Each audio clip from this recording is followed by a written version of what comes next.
اعوذ باللہ من الشیطان الرجیم بسم اللہ الرحمن الرحیم وبہ نستعین وہو خیر المعین اما بعد۔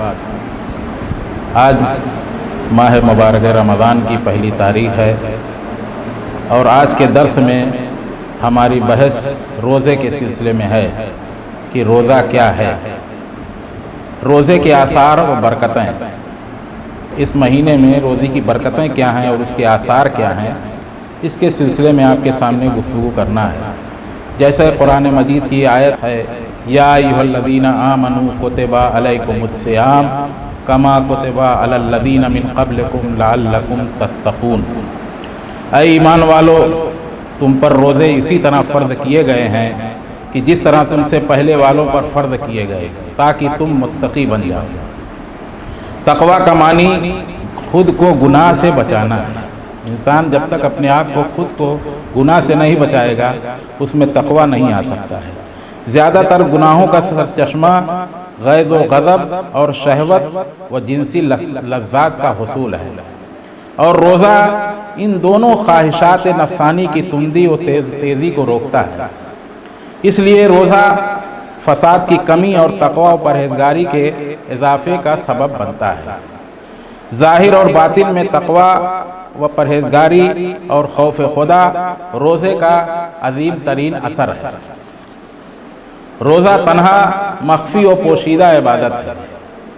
نماز، حج، جہاد، زکوٰۃ اور خمس ایسی عبادتیں ہیں جن کو دوسرے لوگ دیکھتے ہیں۔ انسان جب نماز پڑھتا ہے تو دوسرے لوگ دیکھتے ہیں، حج کرنے جاتا ہے دوسرے لوگ دیکھتے ہیں، جہاد کرنے جاتا ہے دوسرے لوگ دیکھتے ہیں، زکوٰۃ دیتا ہے دوسرے لوگ کو معلوم ہو جاتا ہے، خمس دیتا ہے دوسرے لوگوں کو معلوم ہو جاتا ہے۔ لیکن روزہ تنہا ایک ایسی عبادت ہے جو قابل رویت و قابل دید نہیں ہے۔ انسان اس کو دیکھ نہیں سکتا انسان روزے سے ہے یا نہیں ہے۔ روزہ انسان کے ارادے کو تقویت دیتا ہے۔ وہ شخص جو ایک مہینہ بھوک کا مزہ چکھتا ہے وہ دوسروں کے درد کو سمجھنے لگتا ہے، دوسرے لوگ کس طریقے سے بھوکے رہتے ہیں، اور بھوک کے شکار لوگوں کے رنج کو زیادہ اچھے طریقے سے احساس کرتا ہے کہ بھوکا انسان کس طرح زندگی گزارتا ہے۔ رسول خدا فرماتے ہیں کہ روزہ آدھا صبر ہے۔ روزہ انسان کو فرشتوں کی مانند بنا دیتا ہے۔ اگر انسان روزہ رکھتا ہے تو فرشتوں کی مانند ہو جاتا ہے۔ وہ فرشتے جو کھانے پینے اور شہوت و جنسی خواہشات سے دور ہیں، ان میں نہ خواہشات پائی جاتی ہیں نہ شہوت پائی جاتی ہے۔ رسول خدا فرماتے ہیں کہ جو شخص ماہ رمضان میں خدا کے لیے روزہ رکھے تو اس کے تمام گناہ بخش دیے جاتے ہیں۔ صرف خدا کے لیے ہو، دکھاوا نہ ہو، دوسروں کو دکھانے کے لیے روزہ نہ ہو۔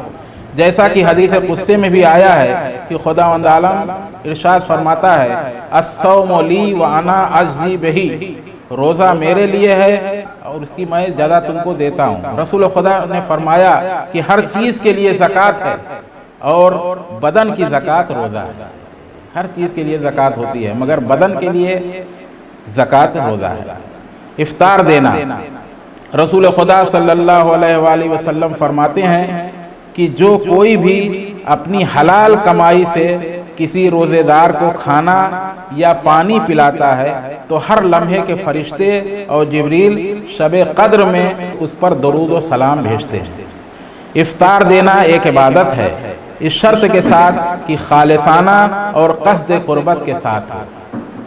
افطار دینا مومنین کو کھانا کھلانا ہے، جو حضرت امام جعفر صادق علیہ السلام کے بقول نماز شب کی مانند نجات کا موجب اور سعادت مند ہونے کا باعث ہے۔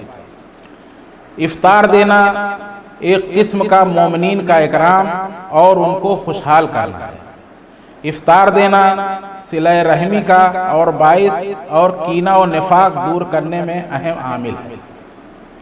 افطار دینا اپنی اور اپنے اہل خانہ کی بخشش کا باعث اور اپنے والدین کے ساتھ نیکی و احسان ہے۔ افطار کی دعوت کا مقصد فخر و مباحات اور دکھاوا نہیں ہونا چاہیے کہ لوگ دیکھیں۔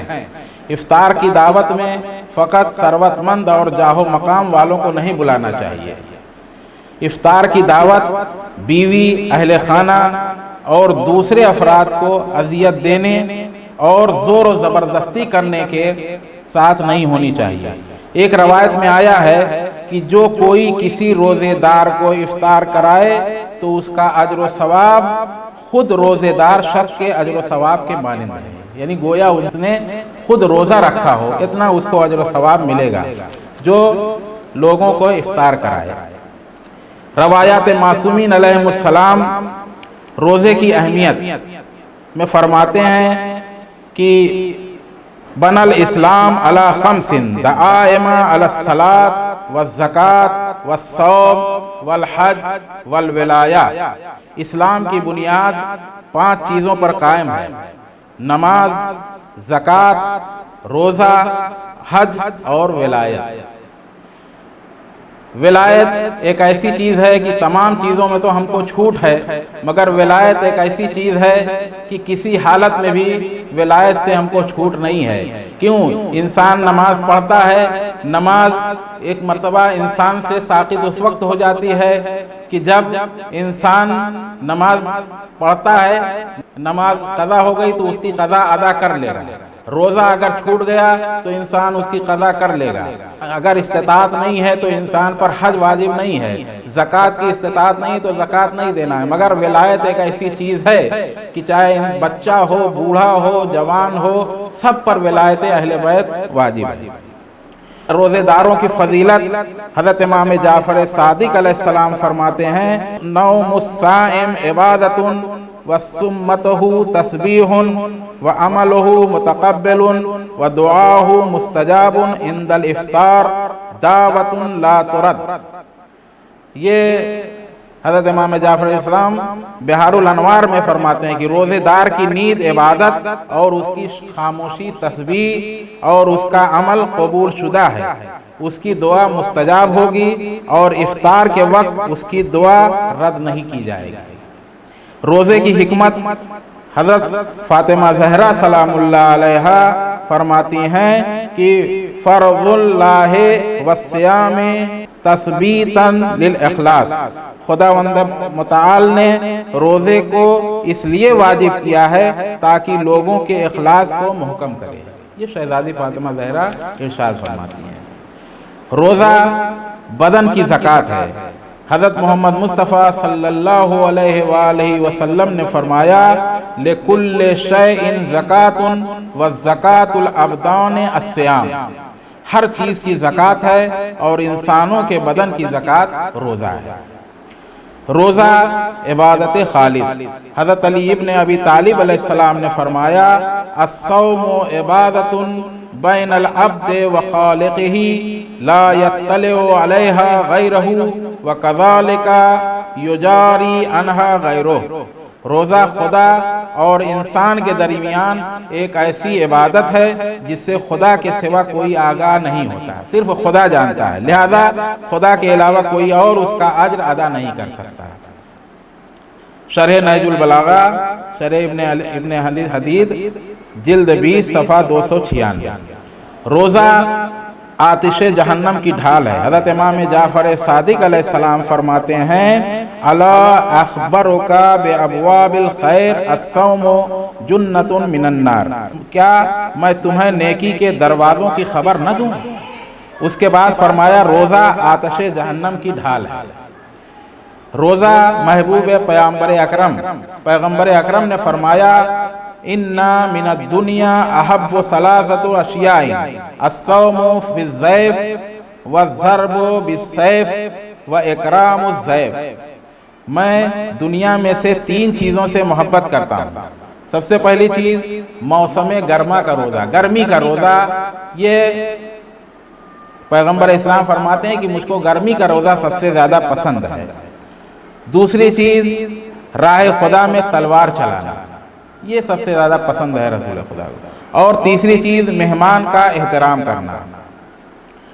اور سب سے اہم چیز جو ہے وہ نیت روزہ ہے۔ روزے میں ان چیزوں سے پرہیز کرنے کا قصد کرنا ضروری ہے کہ جن سے روزہ ٹوٹ جاتا ہے۔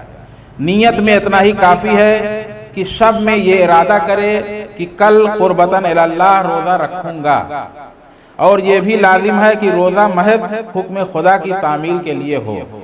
اہوت یہ ہے کہ شب اول میں پہلی شب میں پورے مہینے کے روزوں کی نیت کر لے اور پھر ہر رات علیحدہ بھی نیت کرے، یعنی پہلی رمضان کو پہلی شب میں تمام کہ میں پورے مہینے بھر روزہ رکھوں گا، یہ انسان کر لے، یہ بہتر ہے۔ اور اس کے بعد علیحدہ ایک ایک دن کر کے کہ میں کل روزہ رکھوں گا، یہ بھی نیت انسان کرے۔ اور اگر نیت کرنا بھول گیا ہو تو اگر زوال سے قبل یاد آ جائے تو فوراً نیت کرے، روزہ صحیح رہے گا۔ اگر زوال کے بعد یاد آئے تو باقی دن میں منافی روزہ چیزوں سے بعد رہے لیکن روزہ باطل ہوگا، اس دن کا روزہ نہیں ہوگا۔ سنت روزے کی نیت غروب آفتاب سے قبل تک ہو سکتی ہے، جب تک سورج نہ ڈوب جائے۔ اگر نیت کے بعد دن کا تھوڑا حصہ ہی باقی رہ جائے تو کافی ہے۔ یوم الشک میں آخر شعبان کے روزے کی نیت ضروری ہے، یوم الشک۔ پس اگر قضا یا نذر یا کفارہ یا اور کوئی اس قسم کا روزہ اس کے ذمے ہو تو اس کی نیت کرے، ورنہ مستحب روزے کی نیت کر لے۔ اور دن میں جس وقت بھی معلوم ہو جائے کہ ماہ رمضان ہے تو فوراً ماہ رمضان کے روزے کی نیت کر لے، روزہ صحیح ہوگا۔